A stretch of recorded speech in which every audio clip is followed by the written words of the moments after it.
আসসালামু আলাইকুম রহমতুল্লাহি ওবরকাতুহ। সম্মানিত দর্শক, কি একটা বিশ্রী অবস্থায় যেন আমরা পড়ে গিয়েছি। আমাদের এই বাংলাদেশের যে রোহিঙ্গা সমস্যাটি, এটি কেবলমাত্র আমাদের দেশের সমস্যা নয়, এমনকি আঞ্চলিক সমস্যা নয়, ইটস এ গ্লোবাল ক্রাইসিস। একটা জাতিগোষ্ঠীকে ধ্বংস করার জন্য প্রায় 12 থেকে 15 লক্ষ মানুষকে বাংলাদেশের মতো একটি রাষ্ট্রে একেবারে পুশ ইন করা হলো, ঢুকিয়ে দেওয়া হলো। এবং এই ঘটনার সঙ্গে ভারত জড়িত, চীন জড়িত, মায়ানমার জড়িত, এমনকি আমেরিকার যে গ্রিন সিগন্যাল নেই, এটা কিন্তু এখন বলা যাচ্ছে না। তো আওয়ামী লীগ জামানাতে যখন এটা প্রবল আকার ধারণ করলো, সেই প্রথমে তারা শুরু করলো 2012 সনে, তারপরে আবার দ্বিতীয় দফাতে যখন সেই 2014 সনের নির্বাচনের পর আবার আওয়ামী লীগ ক্ষমতা এলো, তখন এটি ব্যাপক আকারে বাংলাদেশে আসা শুরু করলো। তো আমরা সাধারণত যারা খুব অল্পতে তুষ্টি লাভ করি, ওই সময়তে আমাদের দিনী ভাই বোনেরা সবাই জান্নাত পাওয়ার আশা করলো। রোহিঙ্গা ভাই বোনদেরকে আশ্রয় দেওয়ার জন্য দেশে সব মানুষ ঝাঁপিয়ে পড়ল এবং ক্ষমতাসীন সরকার তারাও মনে করলো যে এই কাজ করে যদি মানবতার মা, মাদার অফ হিউম্যানিটি, এই উপাধি পাওয়া যায়, নোবেল পুরস্কার পাওয়া যায়, তাহলে দেশের কি হলো না হলো এটা পরে দেখা যাবে। ফলে রাষ্ট্রনায়কোচিত যে চিন্তা কিংবা আমাদের দেশের যে সাধারণ নাগরিকদের যে আবেগ বর্জিত বাস্তব চিন্তা, এটি না থাকার কারণে আমাদের সেই জাতীয় আয়ের উপর রোহিঙ্গারা এসে ভাগ বসালো। এবং আপনারা অবাক হয়ে যাবেন যে পর্যন্ত রোহিঙ্গাদের পিছনে না হলেও 60 থেকে 70 হাজার কোটি টাকা বাংলাদেশের, এই দরিদ্র বাংলাদেশের পকেট থেকে চলে গিয়েছে এদেরকে খাওয়ানোর জন্য, পড়ানোর জন্য। এবং পুরো এলাকা, মানে কক্সবাজার, চট্টগ্রাম, বান্দরবন, রাঙামাটি থেকে শুরু করে এমনকি সৌদি আরব পর্যন্ত এই বাংলাদেশি রোহিঙ্গাদের যে দাপট, যারা এর ভুক্তভোগী কেবল তারাই বলতে পারবেন যে রোহিঙ্গাদের কারণে তাদের জীবনযাত্রায় কী পরিমাণ ক্ষয়ক্ষতি হচ্ছে। তো এই সমস্যাটা প্রকট থেকে প্রকট আকার ধারণ করছে, আমাদের এখানে মানবিক বিপর্যয় তৈরি করে ফেলেছে। এবং একই সঙ্গে সীমান্তের ওপারে, টেকনাফ সীমান্তের ওপারে মায়ানমারের যে সামরিক জান্তা সরকার, স্বৈরাচারী সরকার, তাদের সঙ্গে সেখানকার যে বিদ্রোহী গোষ্ঠী আরাকান আর্মি, সেই আরাকান আর্মির যে দীর্ঘদিন যুদ্ধ, সেই যুদ্ধের পরিণতিতে এখন পুরো রাখাইন অঞ্চল তারা দখল করে নিয়েছে। এবং আমাদের সবচেয়ে বড়, আওয়ামী লীগ সরকারের সবচেয়ে বড় কূটনৈতিক যে বিপর্যয়, সেটি হলো যে এই আরাকান আর্মি, এই আরাকান আর্মিকে যদি আমাদের যারা সামরিক বিশেষজ্ঞ ছিলেন তাদের পরামর্শ মতো আরও 1 থেকে 1.5 বছর আগের থেকে এদেরকে সাহায্য করা হতো, সহযোগিতা করা হতো, তাহলে এই রোহিঙ্গা সমস্যাটি এখন আমরা সমাধান করতে পারতাম। কিন্তু আমরা ওই সময়টাতে আরাকান আর্মির সাথে কোনো যোগাযোগ রক্ষা করিনি। রক্ষা না করার কারণে বাংলাদেশ সম্পর্কে তাদের ধারণা ভালো নয়। আবার অন্যদিকে মায়ানমারের যে সামরিক জান্তা, তাদের সঙ্গে আমরা এখনও সম্পর্ক রাখার চেষ্টা করছি। ফলে এই সাম্প্রতিক সময়টিতে প্রায় 230 কিলোমিটারের মতো যে সীমান্ত রয়েছে মায়ানমারের সঙ্গে, পুরোটাই এই সীমান্ত এখন আরাকান আর্মির দখল। এবং সেই যে রাখাইনদের যে রাজধানী মংডু বা প্রধানতম শহর যে মংডু, এই শহর তারা দখল করে নিয়ে তারা সেখানে যে রাজত্ব কায়েম করেছে, সেই রাজত্ব বাংলাদেশের জন্য সুখকর নয়। ইতিমধ্যে সেন্ট মার্টিনের সঙ্গে যে আমাদের যোগাযোগের প্রধানতম মাধ্যম যে নাফ নদী, এই নাফ নদীর উপর আরাকান আর্মির দখল এতটা শক্তিশালী তারা প্রতিষ্ঠা করেছে যে ওখানে বাংলাদেশি কোনো জেলের নৌকা, ট্রলার, এমনকি কোনো সরকারি যানবাহনও চলাচল করা যাচ্ছে না, চলাচল করতে পারছে না। আমরা দেখতে পাচ্ছি যে আমাদের নৌবাহিনীর বা কোস্টগার্ডের যে বাহনগুলো তারা টহল দিচ্ছে বটে, কিন্তু এই অবস্থার মধ্যে সেন্ট মার্টিনের সঙ্গে আমাদের যে যোগাযোগ, সেই যোগাযোগটা মারাত্মক হুমকির মধ্যে পড়েছে। এখন এই আরাকান আর্মির উপর চীনের একটা নিদারুণ যাকে বলা হয় কর্তৃত্ব রয়েছে, এবং বাংলাদেশ নিয়ে এখন একদিকে ভারত আর একদিকে চীন যেভাবে খেলছে, সেখানে যদি চীন কোনো মতে বিগড়ে যায় এবং তারা যদি আরাকান আর্মিকে এসে বিদ্রোহী গোষ্ঠী বাংলাদেশের বিরুদ্ধে লেলিয়ে দেয়, এটি কত বড় একটা বিপদ এবং বিপত্তি হতে পারে এটি কল্পনা করা যাচ্ছে না। তো আরাকান আর্মিদের সঙ্গে বাংলাদেশের সম্পর্ক এটা এখানে একটা ত্রিশঙ্কু বা ত্রিমাত্রিক বিরোধ তৈরি করেছে। এই আর্মি বাংলাদেশের কাছে যখন সাহায্য চেয়েছিল, আমরা সে সাহায্য দেইনি। আর বাংলাদেশে যে সকল রোহিঙ্গা আশ্রয় নিয়েছে তাদের একটা বিরাট অংশ এই আরাকান আর্মিদের বিরুদ্ধে মায়ানমারের যে সামরিক জান্তা তাদের পক্ষ অবলম্বন করে এই বাংলাদেশ থেকে তৎপরতা চালিয়েছে, এবং এদের আত্মীয় স্বজন যারা ছিল সেই রাখাইনে, সেখানে তারা এই আরাকান আর্মির সাথে ফাইট করেছে। তো কাজেই আরাকান আর্মি যদি সীমান্তের এপারে না আপনাদের এপারে রাখাইন রাজ্যের এপারে রোহিঙ্গাদের কথা চিন্তা করেন, বাংলাদেশে আশ্রয়, তারা তাদেরকে শত্রু মনে করছে। দ্বিতীয়ত, বাংলাদেশের সঙ্গে তাদের এখনো পর্যন্ত কোনো কূটনৈতিক সম্পর্ক এভাবে স্থাপিত হয়নি, ফ্রেন্ডশিপ হয়নি। তৃতীয়ত, ভারতের সঙ্গে তাদের দা কুমড়ার সম্পর্ক। এখন এই তিনটা সম্পর্ক এখানে রাখেন। অন্যদিকে বাংলাদেশের অন্যান্য সীমান্তে একটা যুদ্ধ রব শুরু হয়ে গেছে, এবং ভারতের যে প্রচার মাধ্যম, এই প্রচার মাধ্যম বাংলাদেশের সঙ্গে ভারতের যে কূটনৈতিক সম্পর্ক, এই কূটনৈতিক সম্পর্কটাকে একেবারে রীতিমতো তলানিতে নিয়ে এসেছে। সীমান্তে যে কি হচ্ছে এটির বাস্তব চিত্র আমরা জানি না। এর কারণ হলো আমাদের মিডিয়াগুলো, বাংলাদেশের যে মিডিয়াগুলো, এটা কোনো সচিত্র প্রতিবেদন তারা প্রকাশ করছে না।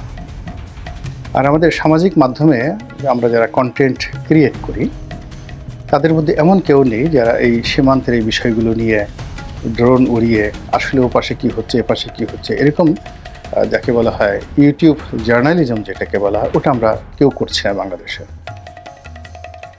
তো কাজেই আমরা সীমান্তে বাংলাদেশ সেনাবাহিনীর যাকে বলা হয় প্রস্তুতি কেমন এটা আমরা জানি না।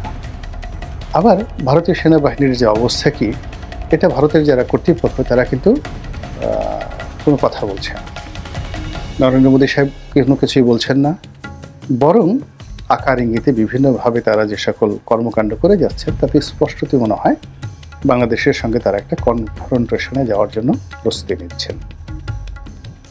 অন্যদিকে ভারতের অনেক সিনিয়র সাংবাদিক, রাজনীতিবিদ, তারপর বুদ্ধিজীবী, অবসরপ্রাপ্ত সামরিক কর্মকর্তা, তারা ক্রমাগত উস্কানি দিয়ে যাচ্ছে বাংলাদেশকে আক্রমণ করার জন্য, এবং যাচ্ছে তাই ভাষায়। তো এই সমীকরণটা আপনি রাখেন, একটা সমীকরণ হলো এটা, অর্থাৎ আমাদের এই দেশে আমরা কিছু জানি না, আর ওদিকে ভারত থেকে যা জানছি তা বলতে গেলে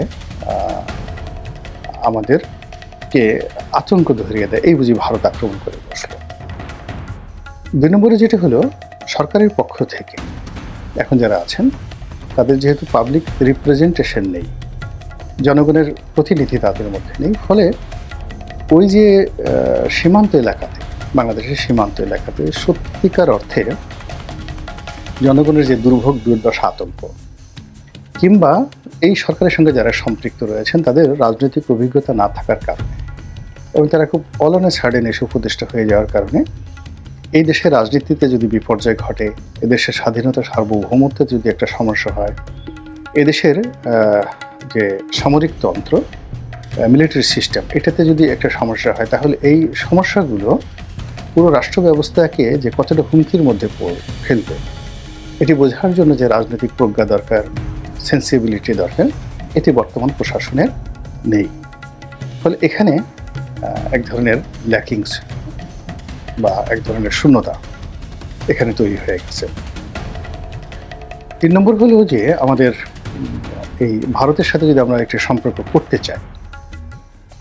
করতে চাই তাহলে চীন এটাকে মেনে নেবে না। আবার আমরা যদি চীনের সঙ্গে এই মুহূর্তে একটি সম্পর্ক রাখতে চাই সেটাও ভারত মেনে নেবে না। ফলে ভারতের সঙ্গে বাংলাদেশের যে সীমান্ত, এখানে 3টা সমস্যা, আর মায়ানমারের সঙ্গে বাংলাদেশের যে সম্পর্ক সেখানে 3টি সমস্যা। এই 3টি সমস্যা 3-3-6, তার উপরে 7 নম্বর সমস্যা হলো শেখ হাসিনা। তিনি দিল্লিতে আছেন এবং সেখানে বসে ক্রমাগত যে কথাগুলো বলছেন, যে ভয়েস মেসেজ দিচ্ছেন, যে টেলিফোন সংলাপগুলো প্রকাশিত হচ্ছে ইত্যাদি আরও অনেক কিছু, যা কিনা আমাদের এই যে বাংলাদেশের যে বর্তমান চলমান অবস্থা সেই অবস্থাকে আরও উত্তাল করে তুলছে। আওয়ামী লীগের যারা লোকজন আছে তাদের মধ্যে কোনো রকম অনুশোচনার লক্ষণ নেই এবং শেখ হাসিনা অনেকটা আত্মবিশ্বাস, এত বেশি আত্মবিশ্বাস তিনি দেখাচ্ছেন ইদানিংকালে, যেটি তিনি যখন প্রধানমন্ত্রী পদে ছিলেন তখনও তার এই আত্মবিশ্বাস ছিল না।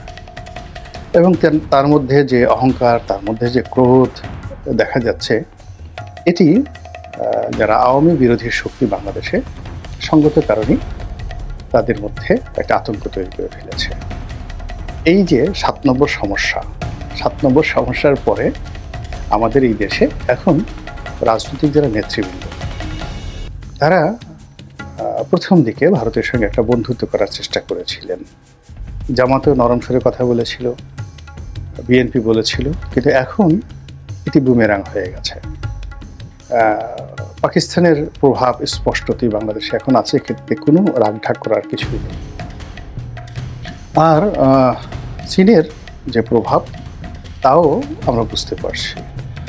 এর কারণ হলো যে এখানে বিএনপি নেতা রুহুল কবির রিজভী সাহেব, তিনি যেভাবে ভারতের বিরুদ্ধে বিষোদ্গার করছেন, ভারতের শাড়ি পোয়াচ্ছেন এবং যেভাবে বিএনপি একেবারে সদল বলে সেই লং মার্চ করলো ভারতের বিরুদ্ধে, আগ্রাসনের বিরুদ্ধে, এটির ফলে কি হচ্ছে, বর্তমান ইউনিট সরকার এবং চলমান যে রাজনৈতিক দলগুলো, এই রাজনৈতিক দলগুলো অ্যাবসলিউটলি 2 ভাগে বিভক্ত হয়ে গেল। আওয়ামী লীগ এবং তার সঙ্গে যে সকল 14 দলীয় শরিক জোটের নেতৃবৃন্দ আছেন তারা ভারত, আমেরিকা এই বলয়ে চলে গেল। এখন ভারত ভবিষ্যতে টিকবে কি টিকবে না, পারবে কি পারবে না, এর উপরে বাকি রাজনৈতিক দলগুলোর অস্তিত্ব ভবিষ্যৎ নির্ভর করবে। এবং তারা ক্ষমতা এমন একটা জিনিস, সেটা অর্জন করার জন্য যত নিচে নামা দরকার, বাংলাদেশের যত 12টা বাজুক, কিন্তু তাদের ক্ষমতার মতো সোনার হরিণ তাদের চাই। এই থিওরিতে তারা যে অনবরত যুদ্ধ, লড়াই, সংগ্রাম, আন্দোলন, বিপ্লব যা কিছু আছে সব কিছু তারা করে যাবে, ভারত এবং তাদের সহযোগী রাজনৈতিক দলগুলো। দ্বিতীয় যে গ্রুপটি এই মুহূর্তে ক্ষমতায় আছে, তো তারা যেহেতু চীনের মুখাপেক্ষী, তারা যেহেতু পাকিস্তানের মুখাপেক্ষী হয়ে গিয়েছে এবং চীন এবং পাকিস্তানের যে সম্মিলিত কূটনীতি, মিলিটারি স্ট্র্যাটেজি, তারপরে তাদের অর্থনৈতিক পরিকল্পনা এবং ভৌগোলিক জিওপলিটিক্স যেটিকে বলা হয়, ভূ রাজনীতি, এই জিনিসগুলো এখন বাংলাদেশে ক্রমশ প্রতিষ্ঠিত করার চেষ্টা করা হচ্ছে। কিন্তু সমস্যাটা হলো যে ভারত যেহেতু সেই 50-এর দশক থেকে, নেহরুর জমানা থেকেই এই বাংলাদেশের প্রতিটি স্তরে স্তরে তাদের এজেন্ট তারা মনোনীত করেছে, তাদের খুঁটি তারা গেড়েছে এবং এখানের যত তথ্যপাত্র সব কিছু তাদের কাছে একেবারে হালনাগাদ রয়েছে। এবং প্রশাসন থেকে শুরু করে সমাজের সব স্তরে ভারতের যে সকল এজেন্ট রয়েছে তাদের দ্বারা যে কোনো অনার সৃষ্টি তারা ঘটিয়ে দিতে পারে। সেক্ষেত্রে চীন এবং পাকিস্তান অনেক দুর্বল। আর তারা যে রাজনৈতিক দলগুলোকে বন্ধু হিসেবে বেছে নিয়েছে, চীন এবং পাকিস্তান, অর্থাৎ জামাত এবং বিএনপি, অথবা ছোট ছোট যে রাজনৈতিক দলগুলো রয়েছেন, তারা এই গত 15 বছর 20 বছর ধরে ক্রমাগত জুলুম, অত্যাচারের কারণে তাদের অনেকের মানসিক যে সক্ষমতা এটি হ্রাস পেয়েছে। তারপরে অনেকের যে চিন্তার শক্তি, এটি বিকশিত হওয়ার মতো সুযোগ তারা এখনও পায়নি। এরপরে নেতৃত্ব দেওয়ার জন্য যে সৎ সাহস, ঝুঁকি নেওয়ার জন্য যে যাকে বলা হয় ঝুঁকি নেওয়ার জন্য যে যোগ্যতা দরকার মানব শরীরে, এটি সঙ্গত কারণেই এই 15 বছর কন্টিনিউয়াসলি একজন মানুষ বা একটা পরিবার বা একটা গোষ্ঠী, তারা যদি 15 বছর 20 বছর ক্রমাগতভাবে অপ্রেসড হতে থাকে, রাতারাতি